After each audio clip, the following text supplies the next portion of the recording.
Patay ang pasahero ng isang payong-payong at sugatan naman ang driver sa nangyaring vehicular accident sa Dimasinod Avenue, Cotabato City. Idetalye mo, Joelyn de la Cruz. Patay ang 16 anyos na pasahero ng payong-payong na si Dato Manot Akil Sulaiman sa vehicular accident na naitala pasado alas 11 ng gabi noong desperas ng Pasko sa Dimasinod Avenue, Cotabato City. Sugatan naman ang driver ng payong-payong na si Muhammad Pinagayaw. Residente ng Sharif Kabunsuan, Rosar Heights 3 ng lungsod si Sulaiman, habang residente naman ng Rosar Heights 3 si Pinagayaw.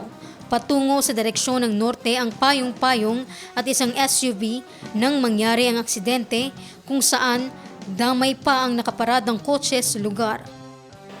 So ang involved dito sa aksidente na to ay isang Mitsubishi Montero Sport, isang payong-payong at isang Hyundai sedan.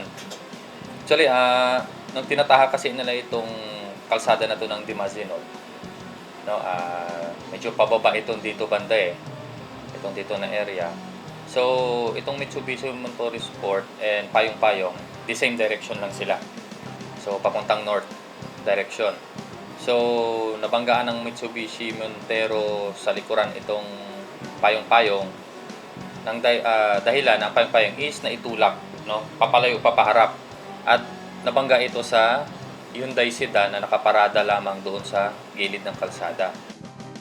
Dinala na sa paggamutan ang pasahero ng payong-payong pero diniklara itong dead on arrival ng attending physician.